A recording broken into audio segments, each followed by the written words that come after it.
Eu escrevi 10 anos na Vida Simples e o meu ex-marido, então marido, dizia que um dia eu ia ser processada por fraude. Assim, Vida Simples, você. Aí outro dia uma pessoa na rua falou comigo assim, você já conseguiu arrumar sua casa? Do nada, assim. Você já conseguiu arrumar sua casa? Tantas vezes eu escrevi da Vida Simples, falando da bagunça da minha casa, que ela achou que eu já tinha dado conta desse assunto. Mas, enfim, já se falou sobre resoluções de ano novo é época de fazer listas, tal. Eu acho até que a gente não é tão movido assim pela perspectiva do ano novo, mas quando termina o ano, você fala assim, caraca, passou o ano inteiro muito rápido. Então, é quase mais uma revisão do que a gente já falou que ia fazer e não fez, do que a perspectiva da novidade propriamente. Bom, eu sei que acontece assim comigo, e pelos comentários gerais, tipo, nossa, como esse ano passou rápido, eu acho que acontece com muita gente. Bom, no ano novo a gente faz algumas resoluções assim, mais pontuais, vamos dizer. Eu preciso mandar reformar o sofá da sala, que está rasgado, nojento, com a espuma aparecendo.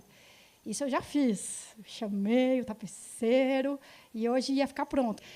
Outras coisas ainda não fiz. Eu preciso consertar o telhado, porque está vazando. Mas, enfim, quando eu tomar a iniciativa, como foi com o sofá, vamos dizer, praticamente só precisa do primeiro passo. Você pega o caderninho, o guia daqui Perdizes, acha lá o tapeceiro, liga, ele vem, ele faz o orçamento, você manda fazer e pronto. Quer dizer, quando você tem alguma coisa assim, com uma realização mais definida, começo e fim, basta o primeiro passo e pronto, o resto acontece. Não sei fazer mais nada, o tapeceiro que reformou. Mas as difíceis, que a gente acaba repetindo todo ano, ou todo domingo, são aquelas em que o primeiro passo só não adianta. Você precisa dar um passo todo dia, senão as coisas não andam. Então, são as mudanças de hábito. Essas são as mais difíceis de realizar, por mais que sejam as mais acessíveis para a gente. Quer dizer, muitas vezes o hábito não depende de procurar um endereço, de ligar para alguém, de fazer orçamento, de reservar o dinheiro e fazer 3 cheques. É muito menos do que isso. E, ao mesmo tempo, são com essas mais corriqueiras que a gente, às vezes, tem mais dificuldade. As férias de verão também são muito propícias para esse tipo de coisa, porque a gente tem uma mudança, quando é férias, tem uma mudança significativa de hábitos no verão, principalmente quando consegue viajar. Então, também é fácil você, durante essa temporada, se determinar assim, agora eu vou ter uma alimentação mais saudável. Porque a gente fica naturalmente propenso a comer mais coisas frescas e mais frutas e salada, elas ficam mais apetecíveis. Então, é uma ocasião que propicia esse tipo de determinação. E, às vezes, até um pouco mais extremas. Eu, uns anos atrás, fui para Caraíva, no sul da Bahia. Muitos anos atrás. E não tinha quase eletricidade nenhuma lá, só algumas pessoas que tinham gerador. E, assim, era isso mesmo que eu queria. Eu queria ir para um lugar daquele jeito, sem eletricidade, super rústico e tal. Aí a gente chegou à noite em Caraíva, lua nova, não enxergava bulhufas, assim, cada passo era um mistério ali, areia, pedra, rio. Ficamos numa casinha, e aí, assim, você começa a ver toda a dimensão do não tem eletricidade. Não tem televisão, legal. Mas não tem um monte de coisa com as quais a gente está acostumado. E não tem água encanada também. Significa, por exemplo, que aquele lugar que se chama cozinha só tem uma bancada. Não tem pia, porque não tem torneira, porque não tem água encanada. Então, tem algumas coisas que são tão automáticas para a gente que você já nem lembra que você não vai encontrá-las. Eu sabia que Caraíva não tinha água encanada, mas aí eu pensava no encanamento debaixo do chão, que não tem. Não que não tem torneira em casa. Então, do lado de fora da casinha, tinha um banheiro, e um tanque. Porque tinha uma pequena caixa d'água, a água descia para o chuveiro ou descia para aquela única torneira para você lavar roupa, lavar a mão, lavar panela, o que você precisasse fazer. O banheiro em si, ele não ia até o teto, vamos dizer. Ele tinha uma paredinha do tamanho do que seria um box. E entre o topo da paredinha e o telhado era um vão completamente aberto. O telhado, claro, que é só telha e não tem forro. O murinho, aliás, é muito prático, é muito providencial, porque é onde você coloca a vela. para poder tomar banho. Então, você até lembrou que não tinha água quente, mas, pô, eu não vou enxergar nada. E a vela, além de ter uma luminosidade muito frágil, muito sujeita ao vento, ela não ilumina todos os cantinhos ali, tipo aquele parte escurinha ali atrás do seu calcanhar, naquele lugar úmido onde você vai tomar banho. E o piso também não era ladrilho, era cimento. E não é cimento com epóxi, cimento queimado, cimento assim, tipo de calçada. Então, você acaba de chegar de viagem, sei lá, 18 horas, contando todos os traslados, 120 quilômetros de terra, só ali já dava 6 horas de ônibus, porque a estrada é muito ruim. Então, você chega exatamente naquele lugar que você queria, mas tudo é tão estranho, a gente está tão desacostumado. Então, você chega exausto, o chuveiro é frio, não estou chegando porcaria nenhuma, tem bicho para todo lado, areia para todo lado, terra para todo lado. Aí você fala assim, cara, será que eu fiz uma bobagem? Será que era assim que eu ia descansar mesmo? Será que eu não devia ter ido para um lugar um pouquinho mais confortável? Caramba, eu vou ficar 20 dias aqui. Será que eu vou conseguir curtir? E aí, é claro que sim. À medida que a gente vai se acostumando com aquele outro jeito de fazer as coisas, você vai assimilando aquilo, você vai curtindo aquilo. Você já não entra mais feito um idiota tateando o interruptor. Né? A gente faz isso em casa. Acabou a luz, e aí você vai quer acender. Quer carregar o celular na tomada, para ligar e saber quando é que volta a luz. Então, aos poucos, você vai saindo daquela voltagem anterior e vai se acostumando com o que antes parecia precário, e agora já parece uma delícia, um outro jeito de viver o seu cotidiano. E aí, depois de Caraíva, como já aconteceu muitas vezes comigo, aí eu volto para São Paulo pensando, eu vou mudar de vida agora. Para que tanta roupa? Olha que eu nem sou muito de roupa. Mas eu tenho umas 40 camisetas. E aí, na mala para Caraíva, você leva 4 ou 5. E usa a mesma. Né? Aí, eu falo assim, bom, tudo bem, não dá para ter só 4 ou 5 camisetas em São Paulo, tal, mas para que tanta roupa? Para que tanta coisa? Eu vou ficar um dia por semana sem acender a luz. Não durou uma quarta-feira, porque a idiota resolveu que não sei por que tinha que ser quarta-feira, que é dia de futebol. Então, mas então, pelo menos, quando eu entrar num ambiente, eu não preciso acender a luz, só porque eu entrei no ambiente. E daí que está meio escuro? Pô, dá perfeitamente para enxergar. O olho da gente acostuma depois com o escuro. Você vai tateando. Bom, não sustentei, acho que nenhuma dessas coisas. Por quê? Porque a força do hábito é muito grande. Quer dizer, a gente chega em Caraíva com a força dos nossos hábitos cotidianos. Aí é legal que, com o tempo, aqueles hábitos de lá se estabelecem e se impõem. Então, no final de 20 dias, você acha que você seria capaz de viver daquele jeito a vida inteira. Mas aí você sai daquele contexto, volta para o seu contexto normal, e aquele hábito anterior também volta com uma força tremenda, e rapidinho tudo está normal. Então, a gente se acostuma a viver confinado de novo. A gente acostuma a viver fechado, o horizonte, né, muito tapado, coisa que a gente nem se dá conta. Normalmente, a não ser que tenha um puta de um pôr do sol maravilhoso, e você fala assim, ai, que pena, já foi, porque foi para trás do prédio.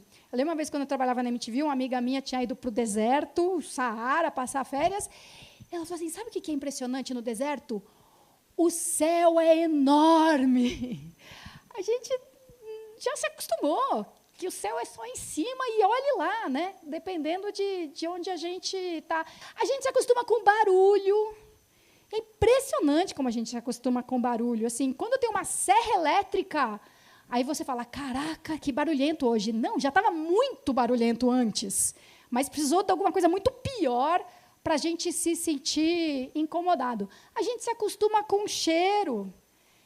Cheiro de óleo diesel. A gente já nem percebe, porque o cheiro é uma coisa que a gente realmente acostuma, né? Você entra no lugar e sente um cheiro que quem já está lá dentro, às vezes, já não sente mais. Então, isso me lembra uma coisa que minha avó falava sempre, e que quando eu ouvi, assim, eu achei que era uma lição mesmo que ela estava deliberadamente dando, e não um comentário. E era um comentário, mas eu tinha toda razão. A tudo a gente se acostuma. Então, inclusive, quando você vê alguém vivendo em condições muito piores do que as nossas, você fala, gente, como é que alguém consegue viver num lugar desse? Como é que alguém consegue morar num lugar que tem esse cheiro? Como é que alguém consegue viver num lugar que tem tanto lixo? Aí vinha a minha avó, a tudo a gente se acostuma. E a gente também se acostuma, em outros graus, né, em outra escala, mas a gente também se acostuma com barulho, se acostuma com lixo, se acostuma com pobreza, basta ver todo dia, que a gente já fica meio, né, assimila e fica incorporado. Pois muito bem, se a tudo a gente se acostuma, e no sentido que a minha avó usava, e é esse sentido das coisas ruins, no fim, a gente acaba se acostumando àquilo que era insuportável no começo, serve perfeitamente também para o que é bom. A tudo a gente se acostuma, inclusive ao que é bom. Tanto é que, às vezes, é dito quase como uma ameaça, assim, né? Alguém está lá fazendo uma massagem deliciosa e fala assim, ai, que bom. Aí o outro fala assim, mas não vai acostumar. A gente acostuma fácil as coisas. Então, pumba, já que a gente acostuma fácil, por que não tentar se acostumar com alguma coisa boa e que dependa só da gente? Porque não adianta eu me acostumar com o mar de Caraíva. Eu preciso me acostumar com alguma coisa que eu possa fazer aqui e não em Caraíva. E não adianta eu achar que eu vou ter 200 interruptores e eu não vou acender a luz. Eu preciso ser mais realista do que isso. Bom, e aqui o que é que temos? E uma das piores coisas que temos, trânsito. Trânsito é o desafio para os gentis. Os pacientes, os generosos. Eu frequento um templo budista em Cotia, de budismo tibetano, e a gente tem lá os ensinamentos, domingo de manhã, a Lama Tsering, super inspiradora. Chega uma hora assim, no final do ensinamento, que fica todo mundo enlevado, sabe? Comovido. Aí ela fala assim, quero ver na Raposo. Porque é 2 palitos para perder a meditação, a compaixão, a impermanência. Basta ter um mala dando farol atrás, ou uma lesma na sua frente, e você, o apressadinho, que a sua compaixão, equanimidade já foi para o diacho. Pois muito bem, então o trânsito é onde a gente vive, é o desafio. Eu me acho super consciente no trânsito. Tenho o maior respeito, pedestre, ciclista. Mas olha só como eu exerci a minha consciência numa determinada situação. Eu vejo que alguém quer cruzar a rua ou sair da garagem. Aí, na minha consciência, eu pensava assim, vou acelerar, vou passar rápido, que é para liberar logo essa pessoa.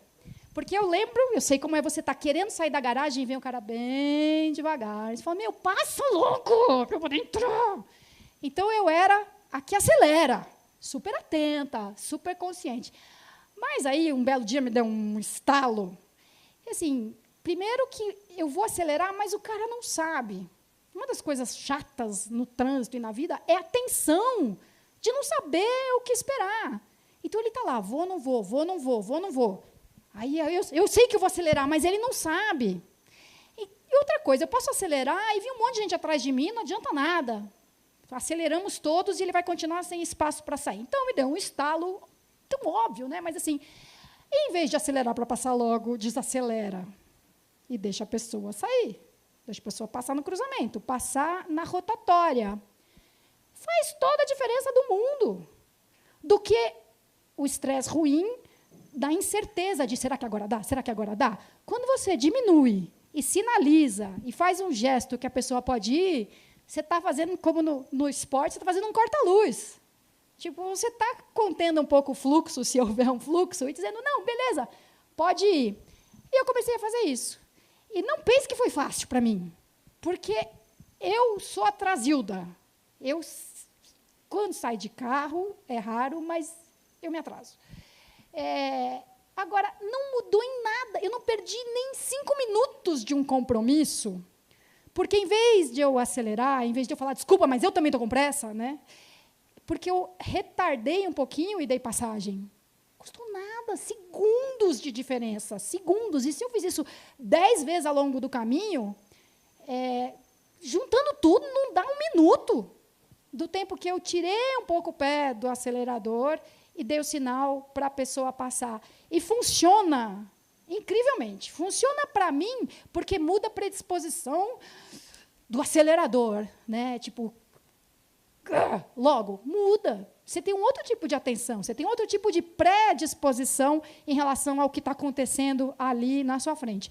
Certamente melhora para a pessoa, naqueles segundinhos, foi um pouquinho menos de tensão, um pouquinho menos de raiva, de ansiedade que ela teve, e, sei lá, possivelmente isso vai ter um resultado muito bom nos contatos que ela fizer depois ao longo do dia, porque às vezes uma coisinha tão pequena irrita a gente tanto para o dia inteiro.